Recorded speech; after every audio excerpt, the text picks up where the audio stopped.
All right, wonderful people, welcome back to this wonderful channel where we'll bring you back-to-back update and information as the hot. In case your first time of joining us on this wonderful channel, kindly go ahead and subscribe, like, comment, share, and also remember to on your notification button so that whenever our news drop, you go be the first. We'll collect them. Let's go down to the news proper as the hot. You don't share. Some kepu don't they go on about Nnamdi Kanu, the leader of the indigenous people of Biafra. There has been a trending online now. This is the hottest news where they go online now that Nnamdi Kanu escaped from the DSS detention. I say, wow, could that be true? Now the information where they trend online now. They say Nnamdi Kanu Hamadike, one of Ndibo, escaped from the DSS detention. I say Ogenede. And when I had that information, I say no, I am not going to take this particular information just like that. I don't have to swallow it, you know, like that. I have to go to what is called fact finder to be able to ascertain the fact behind this information that is being peddled online, behind this information that is being circulated online, that Hamadike escaped from the DSS detention. Is it Amadioha that did it, or Arobinago, or Chukwuabiama? We will get to know. Meanwhile, let's go down to the full detail of the information as I am about to dive into fact find to be able to tell you whether MNK escaped from the DSS custody or not. The news is the trending now, and from the information where we receive, they say that some insiders of that DSS and other outsiders and them do that planning for Nnamdi Kanu so he will be able to escape the DSS detention. But let's go down. As I will be reading out for you, we will be able to find out the actual truth about this information that is going on. According to the information, this one is coming from, he said, IPOB leader Nnamdi Kanu escaped from DSS custody in Abuja. Fact emerges. Let's go down so that you can see the facts. Claims have appeared online saying Biafra separatist leader Nnamdi Kanu has escaped from DSS custody with case file. The poster said the IPOB leader's alleged escape was executed with meticulous planning and precision, catching the authorities off guard. A fact-checking platform investigated the claim and shared its finding in a report published on Thursday, 13th June. FCT Abuja. Some posts on the social networking site Facebook claim that Nnamdi Kanu, the term leader of the indigenous people of Biafra IPOB, has escaped from the custody of the Department of State Service DSS in Abuja. HenzoliDaily.ng report that Kanu has been held at the DSS facility in Abuja in Nigeria. Nnamdi Kanu poses in his house in Umuahia, Abia State, whilst in the southeast. Photo credit Stefan Hussein. Source Jetty Images. Although he has been brought to court multiple times, Nigerian authorities are yet to grant him freedom or possibly imprison him for allegedly offenses against the country. The Facebook post reads, breaking news, Nnamdi Kanu escaped from DSS custody with case file. This one was the information we got from Facebook. He said Nnamdi Kanu has escaped from DSS with his case file. Let's go down more. According to reliable source, Kanu's escape was executed with meticulous planning and precision, catching the authorities off guard.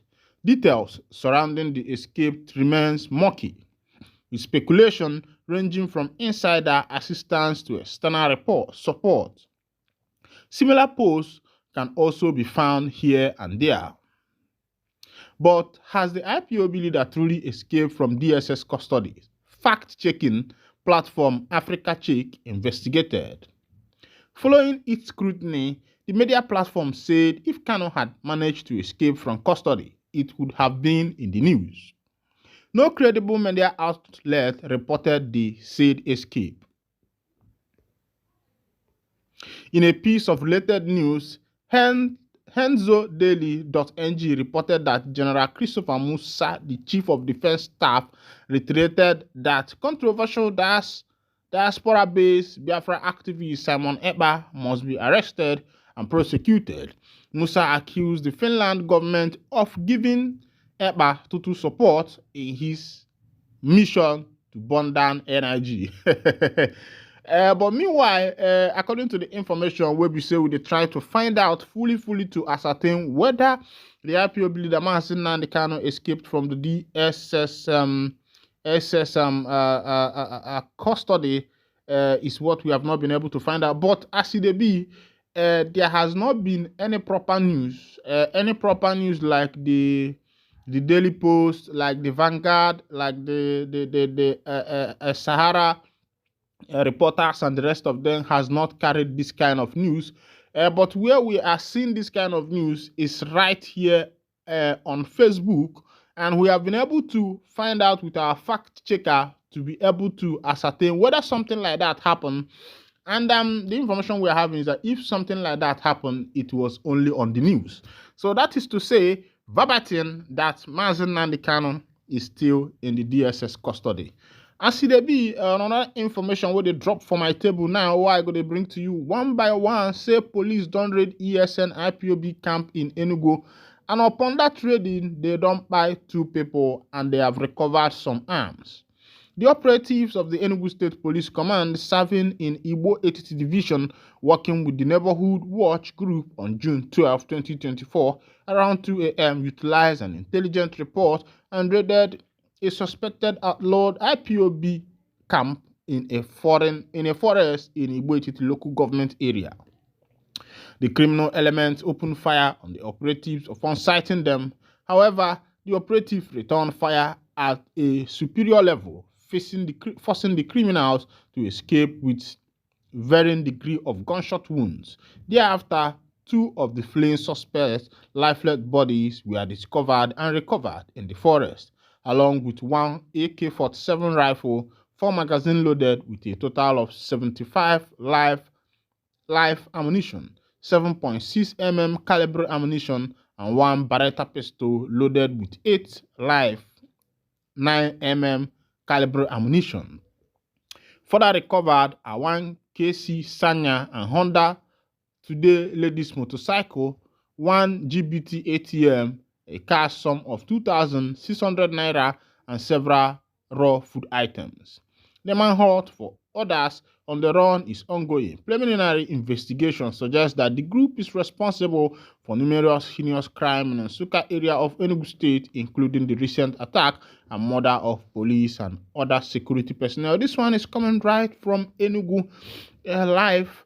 As the police, the reports say they don't raid the camp of the IPOB members, and upon that, 2 of them were shot dead, and some ammunition, AK-47, Beretta, and other food items with 2,500 naira, 600 naira, which was recovered from these people. And another question I want to ask is whether these people did a proper investigation to be able to ascertain who these people really are, whether they are actually members of the IPOB or some people who are carrying out their own operation. Meanwhile, there has been a lot of issue of insecurity in the southeastern part of Nigeria recently, raising from Anambra to Imo, from Imo to Enugu, from Enugu to Ebonyi, from Ebonyi to Calabar. All these places, there has been a lot of issue of insecurity, and the question is, how are the government going to sort this thing out? How is it supposed to be settled? And some people are of the opinion that if MNK is released from the DSS custody, that some of these things will stop, so that people will be able to find out those who are hiding behind the banners of IPOB to be perpetrating evil. Meanwhile, as I was on that, another information dropped on my table right now. They say police don't arrest 3 suspects behind fake JAMB website admission letter. Who say Taylor? They say 3 niggas for Nigeria here. They run fake JAMB admission website. It be like saying idea those niggas they follow the chop. Let's go down for the full detail of the information, so that you'll be able to know the people where they carry out that kind of thing. It don't show I go Atlanta, Nigeria, and everybody is finding it. Everybody is devising a means of getting more, or a means of survival, because surviving is not actually easy in the obodo. They say the suspects are Mesa Efa Leonard Mpama, 34 years, Iban Ernest Jerome, 38 years, and Eshiet Odotukana Benson, 38 years, while others are at large. I think ranging from this name, these people look like Calabar people. A statement issued by the First Public Relations Officer PRO ACP Olumuyiwa Adejobi on Thursday said the suspect belonged to a syndicate who intentionally and knowingly conspired and procured amongst themselves services that enabled them to illegally assemble JAMB Restricted Central Admission Processing System (CAPS) and e-facility respectively.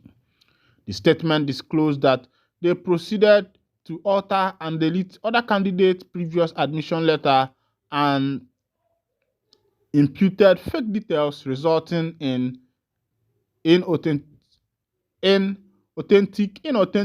admission letter which were acted upon as genuine to secure admissions into tertiary institutions and mobilization for National Youth Service Corps program, thus compromising the entire JAMB admission process with its attendant consequences.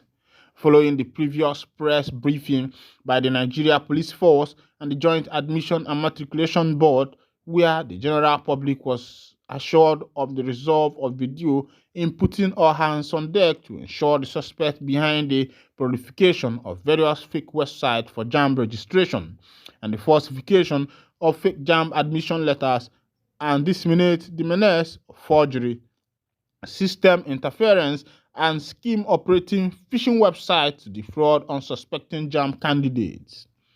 The NPF NCCC has arrested 3 suspects in connection with the case of conspiracy, computer-related forgery, and system interference contrary to Section 813 and 27 of Cybercrimes Act 2015 as amended.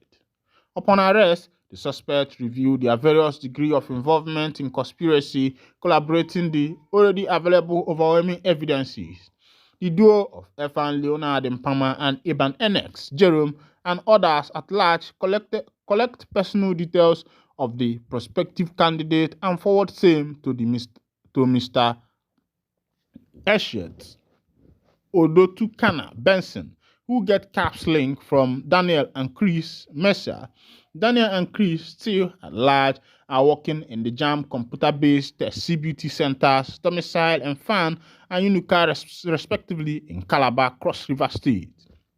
The force also stated more development digital forensic analysis led to the recovery of 4 fake domain websites and 2 principal threat actors of a syndicate in Imo State behind the creation of the fake domain and other associated websites operated by them.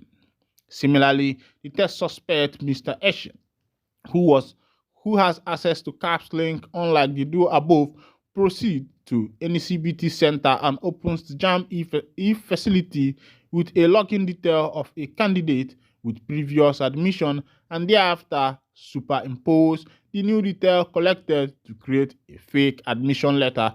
And my people, when I don't see actually happen for the obodo, whenever a nation's academic system is tampered with, I think that is the beginning and the downfall of that particular nation, because if you start diluting the system of education and if you actually find a way of helping people indirectly that through other means, through the means of crime and the rest of them, in order to be able to, for them to be able to pass their exams and get admissions into the university, I wonder what is the hope and the fate of the nation. Meanwhile, this is where I'll be winding down the curtain. And if this is your first time of joining us on this wonderful channel, kindly go ahead and subscribe, like, comment, and share. And also remember to all your notification buttons so that whenever our news drop, you go be the first we'll collect. And thank you for joining us.